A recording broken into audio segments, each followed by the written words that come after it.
Hey guys, good morning, good morning, good morning. I am Blackshear, Georgia. I looked at a video and there's a guy on NBC. He asked Dr. King about what is about black people that just can't get ahead compared to white Europeans and stuff like that. And I know Dr. King will probably go into how white people were given property and there was a whole lot of benefits toward too that the black folks couldn't get into and how they gave them housing stuff.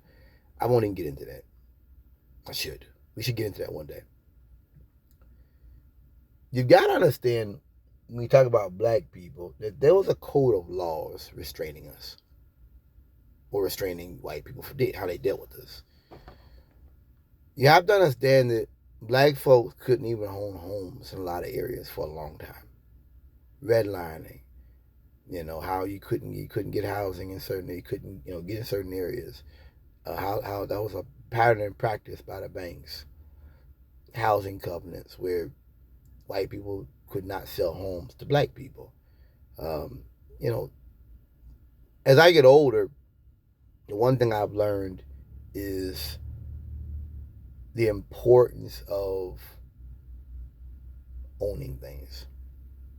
On my car now, but owning your house, owning property. I understand the importance of those kind of things now better than ever.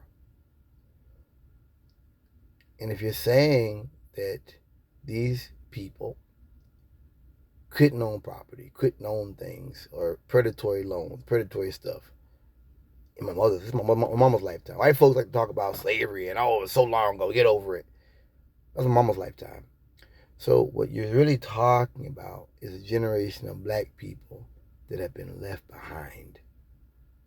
Talking about from the 50s on. They were left behind. White people can't overlook that. You can't. I know they want to, and they're gonna lie and stuff, and what they want to do is dumb stuff down, like, oh, you saying the weather is racist?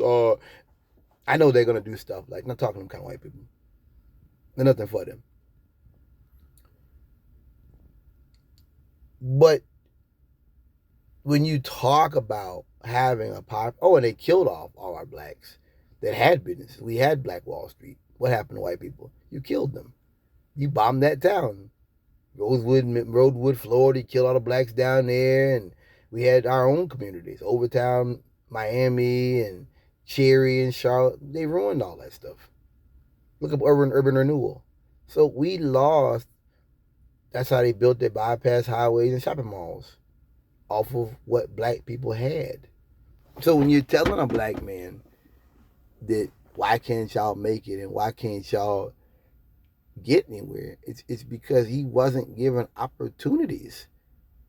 This is all relative. Affirmative action was like when I was a baby. So all this is all relatively new government policy. This is not like it's been 100 years or something. This is relatively new stuff we're talking about that locked black people out of economic progress. Yes, we have a violent culture. No doubt about it. It's a violent culture in the black community. And it's a culture in many ways of irresponsibility. I don't support that. No one should. But my point remains the same, that what has been done to black people kept us back. You can't overlook that now. And now Trump just got rid of the 64 Civil Rights Bill, getting rid of equal opportunity, that was always so weird. So that means black people are going to fall even further back into the morass. This is uh, kind of sad. Thanks for listening.